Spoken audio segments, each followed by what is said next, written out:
Shalom, shalom again. I always say this to you. You must have a peace of God before you have a peace of God. Siyajabula kakhulu ukuthi manje siphethe one of the biggest church eZion. Angikhathali ukuthi uthini. Nami nje ngibona nje ngicokele from the believers in Christ. Ngibuya ngale kuleli sonto leli eyikhova ezimweni. Into engiyifuna kubo ke labazalwane laba. These are young people by the way. Bazozisho kwamagama nesibongo ukuyiphi branch, you know, and then kanjalo bese kena there's one question for each one of them. Ngizocala ngawe bhuti, first question ne uzosho igama lakho uzongitshela ukuthi uzongathela question yami. Question yami ithi kena isiphi space obona ukuthi esontweni as young people ningasivala la. Just my question.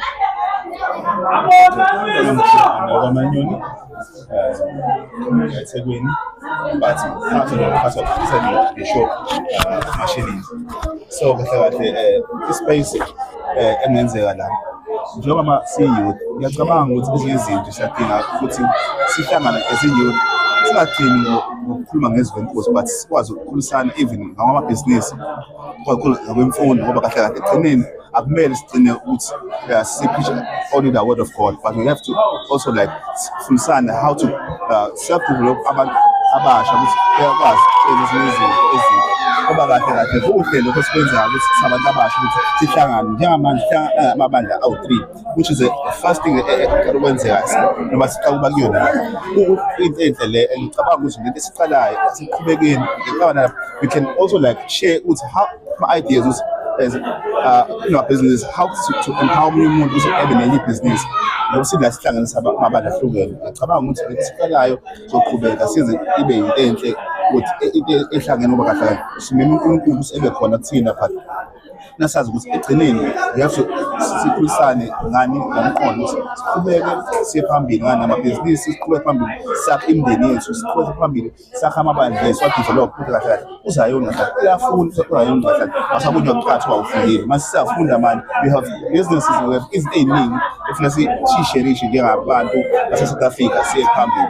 Ngiyabonga kakhulu. No, what an answer. Okay. Sasibisisi ke manje. Usisi uzosho igama lesibongo. But now, sisi, no question yami ezakuyo. You are a young lady. Uyazi kwenzakala le-country nesiphila kuyo where abantu besimanje bayahlukunyezwa, you know, ama-social ills affecta nina abantu besimanje kakhulu, yabona. Esontweni, yabona, what advice would you give young people ukuthi once they face ngalama situations so where do they go and what advice ungabanika bona nje laba abafana njengawo abangabantu besifazane ngoba ladies are very vulnerable in the country that we are living in. So wena yini advice unganika sesontweni lakho wesimama ofana njengawo? Okay. So hi, my name is Mubeba Ndlovu and ngaphathi kwekhova ezinqini. So i-advice engayinika abantu besimame ukuthi abasisontweni guys, like I don't know, but like angazi ngichaza kanjani ngiyasaba. Bangaya amaphoyisa benza yini bangaya amaphoyisa bangaya kumfundisa kathola ukuthi ahlukumezwe if ukuthi like uhlukunyezela khona ebandleni like khuluma nabafundisi umuntu omthemba kakhulu. Mina esontweni lami ngiyabathemba like ababhuti bami ngiyabathemba and esontweni like akaze vele ngaba nokuthi mhlawumbe khona enzakala like kwikhova akakaze ngizo mhlawumbe kuthiwa khona ingane mhlawumbe ehlukumezekile or what but sinalokho bayasazisa ukuthi ba ubhuti wethu. So wena if you feel like khona into mhlawumbe eyenzakalayo kuwena or something like khuluma nomuntu omdala mase ufuna ukuyigcinela kuwena leyo because ilimaza wena ekugcineni ususonto kabuhlungu lo muntu uhlale phambi kwakho and uyakuhlukumeza na. So I believe ukuthi communicate amaphoyisa mase ufuna ukugijimela le ngakaqali lapho I feel like ayagcwetisa abantu la sengitsheshayo iphela and it's okay to take yourself.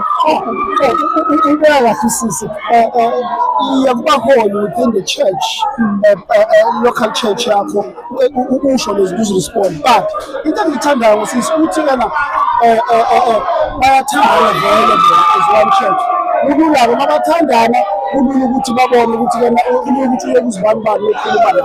I love that and please keep on spreading that word. They must talk. not keep quiet.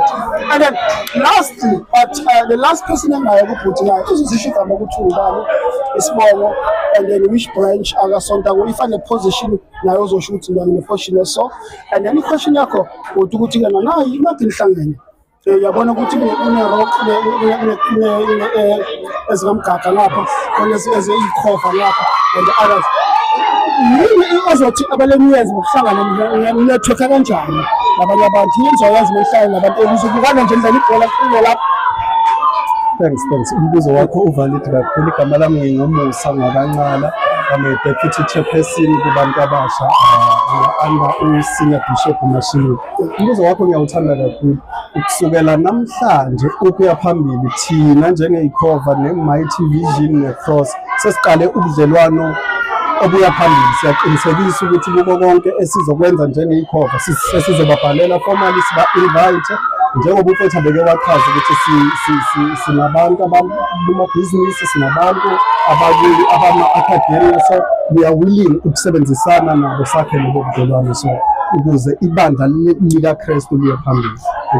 Ngizwele nani kodwa ngoba lo chairperson sisazobuya kuwo kuningi ama-question asobuza amaningi abantu abamele amele siba-interview esilathi sizobuza but siyabonga ke mlaleli we-Engaging Life nizizwele ikhova ezimnini lezi lathi lasaqala khona.